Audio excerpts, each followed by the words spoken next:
திருச்சிற்றம்பலம். தென்னாடுடைய சிவனையை போற்றி, எந்நாட்டவருக்கும் இறைவா போற்றி. அனைவருக்கும் வணக்கம். நாம இப்ப பார்க்கக்கூடிய பதிவு என்னன்னு பாத்துட்டீங்கன்னா, ரிஷப ராசிக்குண்டான ஜனவரி மாத பலன்களை பத்தி தான் நம்ம பார்க்க போறோம். அதற்கு முன்னாடி நம்மளுடைய சேனலையும் சப்ஸ்கிரைப் பண்ணிக்கோங்க. பெல் பட்டன்ல ஆல் அப்படின்னு சொல்லக்கூடிய பட்டனை கிளிக் பண்ணிக்கோங்க. நிறைய ஆன்மீக பதிவுகள், இறை வழிபாடுகள், பரிகாரங்கள் எல்லாமே நம்ம சேனல்ல வந்துட்டு இருக்கு. அதையும் பார்த்து நீங்க பயன்பெறுங்கள். ரிஷப ராசியை பொறுத்த வரைக்கும் பாத்துட்டீங்கன்னா, குரு வக்ரகதியில ராசிக்குள்ளேயே இருக்கார். அது ரோகிணி நட்சத்திரத்திலேயே டிராவல் ஆயிட்டு இருக்கார். அதாவது ரிஷபராசியை பொறுத்த வரைக்கும் இந்த ரோகிணி நட்சத்திரக்காரர்களுக்கு மட்டும் கொஞ்சம் அந்த குரு வக்ரமா இருக்கிறதுனால கொஞ்சம் குழப்பங்கள், கொஞ்சம் தேவையில்லாத சின்ன சின்ன பழி பாவங்கள் ஏற்றுக்க வேண்டிய ஒரு சூழ்நிலைகள், செய்யாத தப்புக்கு செய்த மாதிரி ஒரு அமைப்பு, இதெல்லாம் சின்ன சின்ன விஷயங்கள் இந்த ரோகிணியில குரு இருக்கும்பொழுது நடக்கும். ஏன்னா ரிஷபராசிக்கு எட்டுக்குடையவர் குரு. எட்டுன்னா அவமானத்தை சொல்றது, திடீர் அதிர்ஷ்டம், திடீர் வருமானம், திடீர் பண இழப்புகள், அதே போல திடீர்னு உயரத்துக்கு கொண்டு போய் விடுவது எல்லாமே எட்டு தான். எட்டுங்கிறது நம்ம எவ்வளவு மறைவுகளை சொல்றோமோ அந்த அளவுக்கு அதிர்ஷ்டமும் எட்டுல இருக்குன்னு அர்த்தம். அப்போ இந்த 8ஆம் அதிபதி குரு வக்ரம்னா கோவத்துல, வக்ரம்னா திரும்பி நிற்கிறார் அப்படிங்கிற அமைப்பு உண்டு. அப்ப அப்படி இருக்கும் பொழுது, அதுவும் ரோகிணி நட்சத்திரத்திலேயே அவர் டிராவல் ஆயிட்டு இருக்கார் வக்ரமானதுல இருந்து. அப்ப என்ன பண்ணுவார் அப்படின்னு பாத்தீங்கன்னா, ரோகிணிக்கு மட்டும்தான் கொஞ்சம் அவமானங்கள், கொஞ்சம் மனக்குழப்பங்கள், கொஞ்சம் மன வேதனைகள் இதெல்லாமே சிறு சிறு கொடுப்பாரே தவிர, மற்றபடி பிப்ரவரி 4ஆம் தேதியோட பாத்துட்டீங்கன்னா இந்த குரு வந்து வக்ரம் நிவர்த்தி ஆயிருச்சுன்னா உங்களுக்கு ஓரளவுக்கு லாபம், திடீர் அதிர்ஷ்டங்கள், திடீர் பண வரவுகள் இதெல்லாமே ஏற்படுத்தி கொடுப்பார். அதே போல குரு அப்படிங்கிறது நகை, பணம் இதெல்லாம் சொல்றதுனால மேக்சிமம் பண இழப்புகளோ, நகை ஏதாவது அடமானத்தை வச்ச சூழ்நிலைகளோ, அல்லது உங்களுடைய லாபத்துல ஏதாவது வந்து குறைவா வந்ததுக்கு உண்டான ஒரு அமைப்போ ஏற்படுத்தி கொடுக்கும் அப்படிங்கிறது தான் உண்மை. குரு வக்ரமானதுல இருந்து உங்களுக்கு பிப்ரவரி 4ஆம் தேதிக்குள்ள இந்த விஷயங்கள் நடக்கும் அப்படிங்கிறது தான் உண்மை. அது முதல்ல நம்ம குரு வக்ர பயிற்சியிலே கூட கொடுத்துருப்போம். ரோகிணியிலேயே டிராவல் ஆகாதனால ரிஷபராசியில் இருக்கக்கூடிய ரோகிணி நட்சத்திரக்காரர்கள் இன்னும் கொஞ்சம் கவனமாக இருந்து செயல்படுத்துங்க அப்படிங்கிறதா உண்மை.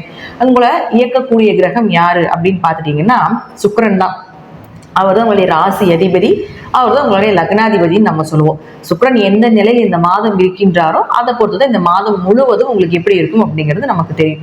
அப்ப சுக்கிரன் சொல்லக்கூடிய பாருங்க, இயற்கையாகவே சுக்கிரன் அழகா கர்மஸ்தானம், தொழில் ஸ்தானம் அப்படின்னு சொல்லக்கூடிய 10ஆம் வீட்டுல வந்து இருக்கார். அப்போ ரிஷபராசிக்கு அதுவும் யாரோட சேர்ந்திருக்கார்? 10ஆம் அதிபதினு சொல்லக்கூடிய சனி பகவானோடைய சேர்ந்து சுக்கிரன் இருக்கிறார். இயற்கையா சனி சுக்கிரன் சேர்க்கை நம்ம ஜாதகத்திலேயே இருந்ததுன்னா எப்பொழுதும் பண வரவு வந்து கொண்டே இருக்கும். ஏதாவது ஒரு வழியில பணம், மணி ஃப்ளோ ஆயிட்டே இருக்குங்க சனியும் சுக்கிரனும் சேர்ந்தாலே. அப்ப பாருங்க, இந்த மாதம் முழுவதும் இந்த சனி சுக்கிரன் சேர்ந்திருக்கு. ரிஷபராசிக்கு குரு வக்ரமாக இருந்து பண சார்ந்த விஷயத்துல கொஞ்சம் தடைகளை கொடுத்தாலும் கூட, ராசி அதிபதினு சொல்லக்கூடிய சுக்கிரன் போய் சனியோட சேரும் பொழுது எப்படியும் பண வரவை கொடுத்து விடும். ஏதாவது ஒரு வழி வகையில் உங்களுக்கு எங்கேயாவது பணம் கேட்குறீங்க, ஏதாவது ஒரு மணி ஃப்ளோ ஆகுது, அல்லது தொழிலில் இன்னொரு பிரான்ச்சஸ் உருவாக்குறது, தொழிலில் இருந்ததை விட நல்ல லாபத்தை கொடுப்பது. ஏன்னா ராவும் உங்களுக்கு 11 இருந்துட்டு இருக்கிறார், இயற்கையாக லாபத்தை கொடுத்துட்டு இருக்கிறார். அப்ப சனியும் சுக்கிரனும் 2 பேரும் சேர்ந்து பணத்தை அதிகப்படுத்தி கொடுக்கக்கூடிய கிரகங்கள் சனி சுக்கிரன் சேர்ந்து நிறைய காம்பினேஷன் இருக்குங்க. பணம் வர்றதுக்கு உண்டான கிரகச்சேர்க்கைகள் அப்படிங்கிறது நிறைய இருக்கு. இதுல ஒரு வகையான கிரகச்சேர்க்கை தான் வந்து சனியும் சுக்கிரனும். அப்போ அது தொழில் ஸ்தானம், கர்மஸ்தானத்துல இருக்கும் பொழுது உங்களுடைய முற்பிரிவினுடைய கர்மாவை இயக்கும். அப்ப அதற்கு தகுந்தாது போல பண வரவா பண நஷ்டமா அப்படிங்கிறது இருக்கும். இருப்பினும் சனி சுக்கிரன் பண வரவையே அதிகமாக கொடுக்கும் அப்படிங்கிறதுல மாற்றம் இல்லை. தொழில் நல்ல டெவலப்மெண்ட், நம்பி தொழில் பண்ணலாம், நம்பிக்கையா நீங்க இருக்கலாம். ரிஷபராசிக்கெல்லாம் பாத்தீங்கன்னா நேரங்காலங்கள் எல்லாமே மாறிடுச்சு, அதனால தைரியமாக இருக்கலாம். அப்போ சுக்கிரன் அப்படின்னு சொல்லக்கூடிய ராசி அதிபதி மட்டும் இல்லாம 6ஆம் அதிபதி. அப்ப 6ஆம் அதிபதி தொழில் ஸ்தானத்தில் இருக்கும் பொழுது கடன் வாங்கி தொழில் பண்ணலாமா, ஒரு லோன் போட்டு ஏதாவது ஒரு பொருள் வாங்கலாம் அப்படிங்கிற எண்ணங்கள் எல்லாமே வரும். ஸோ அதற்குண்டான ப்ராசஸிங் ஏதாவது நீங்க பேங்க்ல பண்ணிட்டு இருக்கீங்க அப்படின்னாலும் அது எல்லாமே இந்த மாதம் மூவ் ஆகிறதுக்குண்டான வாய்ப்புகள் உண்டு. அது சார்ந்த விஷயங்கள் எல்லாமே உங்களுக்கு நடப்பதற்குண்டான ஏதாவது ஒரு வழிவகையில இந்த சுக்கிரனும் சனியும் ஏற்படுத்தி கொடுப்பார். உத்தியோகம், 6ஆம் இடம் அப்படிங்கிறது வேலை வாய்ப்பை சொல்லக்கூடிய ஒரு இடம். ஒரு சிலர் பார்த்துட்டீங்கன்னா, எனக்கு இப்ப இருக்கிற வேலை பிடிக்கலைங்க, வேற ஏதாவது வேலைக்கு போலான் இருக்கேன், அல்லது சொந்தமா தொழில் பண்ணலான் இருக்கேன் அப்படின்னா, உங்க ஜாதகத்துல சொந்த தொழில் பண்ணிட்டு இருக்கிற அமைப்பு இருந்ததுனால், அந்த சொந்த தொழில் ஜாதகமாக இருந்தால் நீங்க தாராளமாக இந்த மாதம் செய்யும் பொழுது மிகப்பெரிய வெற்றியை ஏற்படுத்தி கொடுக்கும் அப்படிங்கிறது உண்மை. அதே போல உத்தியோகம்னு சொல்றோம், உத்தியோகம்னா வேலைக்கு போற இடம்னு சொல்றோம். அப்போ அவரும் 10ஆம் இடத்துல போய் இருக்கும் பொழுது உங்களுக்கு உண்டான வேலை கண்டிப்பாக இந்த மாதம் கிடைக்கும். உங்க ஜாதகத்துல இவருக்கு இந்த வேலை தான், இந்த பிரிவில் இவர் இந்த வேலை தான் செய்யணும் அப்படிங்கிறது குறிப்பிட்டது இருக்கும். அது இந்த மாதம் உங்களுக்கு நடப்பதற்குண்டான வாய்ப்புகள் இந்த ரிஷப ராசிக்கு ஏற்படும். 6-10 தொடர்பு ஏற்பட்டால் கடன் வாங்கி தொழில் பண்ணுவாங்க. நல்ல வேலை வாய்ப்புகள், எதிர்பார்த்த வேலை வாய்ப்புகள் கிடைக்கும். அதே போல உங்களுக்கு அரசு தேர்வு ஏதாவது இந்த மாதம் நடக்குது, அல்லது அரசு தேர்வு சார்ந்த ஏதாவது ஒரு ப்ரிப்பரேஷன் நீங்க பண்ணணும் அப்படின்னு நினைச்சீங்கன்னா இந்த மாதம் தொடங்குனீங்கன்னா அது பிற்காலத்தில் உங்களுக்கு நல்ல வேலை வாய்ப்புகளோட கொடுப்பதற்குண்டான வாய்ப்பையும் ஏற்படுத்தி கொடுக்கும் அப்படிங்கிறதா உண்மை. அடுத்தது புதன். இந்த புதன் யார்? உங்களுக்கு குடும்பஸ்தானாதிபதி, அதிர்ஷ்டத்தை கொடுக்கக்கூடிய ஒரு கிரகம், உங்களுடைய பணத்தை கொடுக்கக்கூடிய கிரகம் அப்படிங்கிறது எல்லாமே இந்த புதன் தான். இந்த புதன் உங்களுடைய ராசிக்கு 7ஆம் வீட்டுல இருந்து ராசியை பார்த்துட்டு இருப்பார். 4ஆம் தேதி வரைக்கும் உங்களுக்கு எப்படியும் பார்த்துட்டீங்கன்னா மணி ஃப்ளோ ஆகிட்டே தான் இருக்கும். அதற்கப்புறம் பாருங்க 8ஆம் வீட்டுக்கு வருகிறார். ஓகேங்களா? அதுவும் 8ஆம் வீட்டுக்கு வந்ததுக்கு அப்புறம் 24ஆம் தேதிக்கு மேல மறுபடியும் மகரத்துக்கு போயிடுவார். வெறும் 20 நாள் மட்டும். 4ஆம் தேதியிலிருந்து 24ஆம் தேதி வரைக்கும் தான் புதன் தனுசு வீட்டில் இருப்பார். ஒரு சிலருக்கு இந்த 8-2 தொடர்பு ஏன் ஏற்படுது அப்படின்னா, 8-2 தொடர்பு இருந்தால் உங்க ஜாதகத்துல ஷேர் மார்க்கெட், யூடியூப், ஆன்லைன் வருமானங்கள் பண்ணக்கூடியது, சீட்டு, MLM இது போல எல்லாம் நம்ம இருப்போம் இல்லைங்களா, உழைப்பில்லாம வரக்கூடிய பணம் அப்படிங்கிறதெல்லாம் இந்த 8-2 பினாமி பணம் வர்றது, அடுத்தவருடைய சொத்து அனுபவிக்கிறது, இதெல்லாமே 8-2 தான். அப்ப இந்த 8-2 தொடர்பு ஏற்பட்டால் நிச்சயமாக உங்களுக்கு பார்த்துட்டீங்கன்னா ஷேர் மார்க்கெட்ல என்னன்னு எடுக்கலாங்க, திடீர் வருமானம், திடீர் பண வரவு, திடீர் அதிர்ஷ்டங்கள், மறைமுக பணம் இதெல்லாமே வந்து சேரும். அந்த 20 நாட்கள் நீங்க ஏதாவது அந்த மாதிரி இதெல்லாம் மூவ் பண்ணீங்கன்னா நிச்சயமாக ரிஷபராசிக்கு அந்த 20 நாட்களுக்குள்ள மிகப்பெரிய பண வளர்ச்சி உண்டு. ஏன்னா தொழில் ஸ்தானாதிபதினு சொல்லக்கூடியவரும் ராசி அதிபதினு சொல்லக்கூடியவரும் நல்லா இருக்காரு. சனி சுக்கிரன் மணி ஃப்ளோ ஆகக்கூடிய ஜாதகம் தான். அப்படி ரொம்ப பணத்துல வந்து பிரச்சனை இருந்தாலும் கூட நாங்களே இயற்கை என்ன சொல்லுவோம்னா, மணி காம்பினேஷனுக்கு நிறைய விஷயங்கள் இருக்கு, நிறைய கிரகச்சேர்க்கைகள் உண்டு. அதுல இந்த சனியும் சுக்கரும் ஒரு கிரகச்சேர்க்கை. அது போல நீங்க இந்த முத்திரை பண்ணுங்க, இந்த விஷயத்த நீங்க பண்ணுங்க, இந்த உணவுகள் சாப்பிட்டுக்கோங்க, இந்த தெய்வ வழிபாடுகள் பண்ணுங்க, இதெல்லாம் உங்களுக்கு மணி ஃப்ளோ பண்ணி கொடுக்கும் அப்படிங்கறது எல்லாமே நம்ம சொல்லுவோம். அப்ப இயற்கையாகவே ராசி அதிபதி அதே நிலைமையில் இருக்கும் பொழுது 2ஆம் அதிபதி விபரீத ராஜயோகத்தை கொடுக்கக்கூடிய ஒரு அமைப்புல இருக்கும் பொழுது இந்த 20 நாட்களை கொஞ்சம் பயன்படுத்தி கொள்ளுங்க. ஏன்னா 5 கூடையவர், அதாவது அதிர்ஷ்டத்தை சொல்லக்கூடியவர் அவர் தான். ஒரு ஜாதகத்துல அதிர்ஷ்டம் வேலை செய்யணும் அப்படின்னா, ஜாதகம் வேலை செய்யணும்னா அதிர்ஷ்டம் வந்து நல்லா இருந்தாதான் அந்த ஜாதகமே இயங்கும். அப்போ இந்த 5ஆம் இடம், 8ஆம் இடம், 2ஆம் இடம் தொடர்பெல்லாம் பார்த்துட்டீங்கன்னா ஷேர் மார்க்கெட்ல மிகப்பெரிய பண வளர்ச்சியை கொடுக்கக்கூடிய அமைப்பை கொடுத்தே தீரும். அப்படிங்கிற மாற்றம் இல்லை. உழைப்பில்லாம ஒரு ஷேர் மார்க்கெட் மட்டும் கிடையாது, நீங்க எந்த தொழில் பண்ணினீங்கனாலும் ஒரு இன்வெஸ்ட்மெண்ட் போட்டு 2 இன்வெஸ்ட்மெண்ட் 3 இன்வெஸ்ட்மெண்ட் அப்படின்னு சொல்லி எடுப்போம் இல்லைங்களா, அது போல இருக்கக்கூடிய எல்லா தொழிலுக்குமே இந்த மாதம் சிறப்பான அமைப்பாக இருக்கும், பயன்படுத்தி கொள்ளலாம்.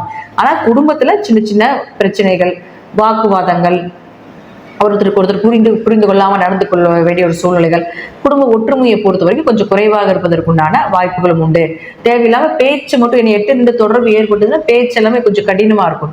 அப்ப அந்த பேச்சு மட்டும் கொஞ்சம் குறைச்சிக்கோங்க அப்படிங்கறதா முற்றிலும் உண்மை. அடுத்தது பாருங்க 4ஆம் அதிபதி. இந்த 4ஆம் அதிபதி யாரு? சூரியன்.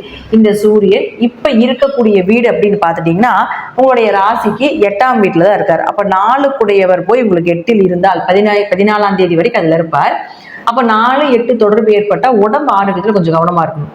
ஒரு இடம் விட்டு இடம் மாற வேண்டியது, ஒரு பயணங்கள் அதிகமா அலைச்சலா இருக்கிறது, ரொம்ப உடம்புக்கு வந்து ஏதாவது காய்ச்சலோ, சூரியனா காய்ச்சல், வெப்ப நோய்கள் அப்படிதான் நம்ம சொல்லுவோம். அப்போ அவர் போய் 8ல் இருக்கும்போது அதுக்கு ஏதாவது ஒரு ஹாஸ்பிட்டல் செலவு செய்ய வேண்டியது இருக்கும். அதுவும் பாருங்க உங்களுக்கு 14ஆம் தேதி வரைக்கும் தான்.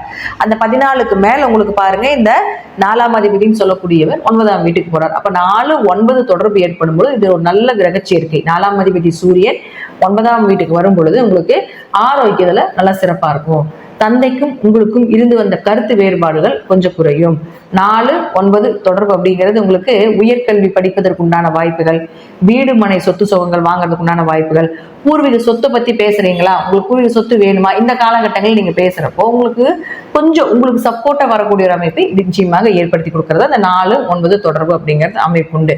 அடுத்தது தாய் சொத்து வேணும், தந்தை சொத்து வேணும், எதாக இருந்தாலும் இதை கேட்கும் பொழுது நிச்சயமாக கிடைப்பதற்கு உண்டான வாய்ப்புகளும் உண்டு. அடுத்தது பாருங்க செவ்வாய். இந்த செவ்வாய் அப்படின்னு சொல்லக்கூடிய 7 மற்றும் 12ஆம் அதிபதி. இந்த 7 மற்றும் 12ஆம் அதிபதியான செவ்வாய் வந்து இப்போ உங்களுக்கு வக்ர கதியில் இருக்கார் 21ஆம் தேதி வரைக்கும். 7ஆம் அதிபதி வக்ரமாக இருக்கும் பொழுது திருமணம் சார்ந்த விஷயத்துல கொஞ்சம் கவனமாக இருந்து செயல்படுத்த வேண்டும். ஒரு முறைக்கு பல முறை அந்த குடும்பம் எப்பேற்பட்ட குடும்பம், என்ன ஏது அப்படிங்கிறத கொஞ்சம் நீங்க ஆராய்ச்சி பண்ணி நீங்க எடுத்தீங்கன்னா அந்த குடும்பத்தினுடைய நிலைகள் தெரியும். அவசரப்பட்டு, என்ன வக்ரம்னா அவசரப்பட்டு ஸ்பீடா செய்யறது. அப்ப அதுல கொஞ்சம் பொறுமையா செயல்படுத்துங்க. அப்போ 7ஆம் இடங்கிறது கணவன் மனைவி ஸ்தானத்தை சொல்றதுனால கணவன் மனைவிக்குள்ள ஏதாவது ஒரு கருத்து வேறுபாடுகள், சின்ன சின்ன வம்பு வழக்குகள் இதெல்லாமே வந்துட்டு இருக்கும். அப்ப 7ஆம் அதிபதி போய் உங்களுக்கு வக்ரமாகும் பொழுது கொஞ்சம் பேச்சிலும், ஏன்னா உங்களுக்கு முதல்ல 2ஆம் அதிபதி 8ல, அடுத்தது 7ஆம் அதிபதி 2ல, குடும்பஸ்தானாதிபதி 8ல மறையிறாரு.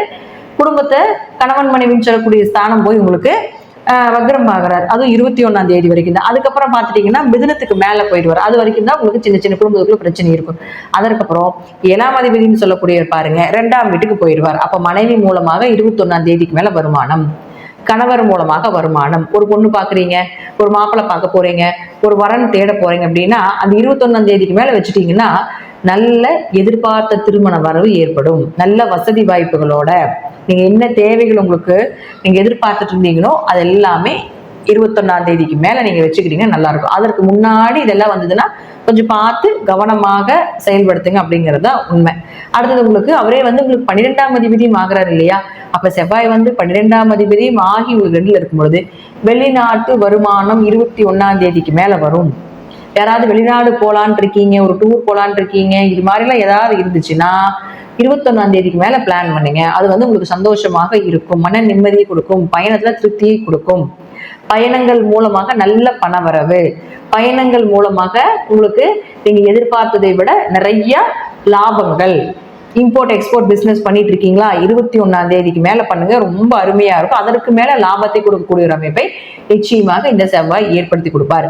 2 கூடையவர் 12ல் இருந்தால் வெளிநாட்டு தொடர்பு ஏதாவது ஒரு வழியில, அல்லது வெளிநாட்டு பணம் ஏதாவது ஒரு வழியில இந்த ரிஷப ராசிக்கு நிச்சயமாக வர்றதுக்கு உண்டான வாய்ப்புகள் உண்டு. ரிஷபராசி அன்பர்களை பொறுத்த வரைக்கும் குரு, சனி இவங்க எல்லாருமே நம்ம பொது பலனா கொடுத்துருக்குறோம். அதையும் நீங்க பார்த்துக்கோங்க. ராசிக்கு 11ல் ராகு இருக்கிற வரைக்கும் ஏதாவது ஒரு விஷயத்துல உங்களுக்கு மே மாதம் வரைக்கும் லாபத்தை கொடுத்து கொண்டே இருக்கும், அப்படிங்கிறது மாற்றம் இல்லை. அடுத்ததும் 10க்கு வரப்போகிறாரு தான். மேற்கு அப்புறம் 10ஆம் வீடுக்கு தான் வரப்போகிறார். அதுவும் பிரச்சனை கிடையாது. 10, 11ல ராகு யோகத்தை கொடுக்கக்கூடிய வீடு தான். பெருசா பாதிப்புகள் இல்லை. சோ ரிஷபராசியை பொறுத்த வரைக்கும் இந்த மாதம் 180லிருந்து 90% பணவரவுக்குண்டான ஜாதக மாட்டத்தை இருக்கு. பணவரவு கண்டிப்பா வரும். ஏதாவது தொழில் வளர்ச்சிகள் நிச்சயமா உண்டு. குடும்ப ரீதியாக மட்டும் கொஞ்சம் கவனம் செலுத்துங்க. மற்றபடி பாத்தீங்கன்னா இந்த மாதம் ஜாக்பாட் மாதமாக கூட இருக்கும் அப்படிங்கிறது தான் முற்றிலும் உண்மையான விஷயம். நன்றி. மீண்டும் ஒரு நல்ல பதிவில் சந்திக்கலாம். திருச்சிற்றம்பலம், தில்லையம்பலம், ஸ்ரீ நரசிம்மர் திருவடிகளே சரணம்.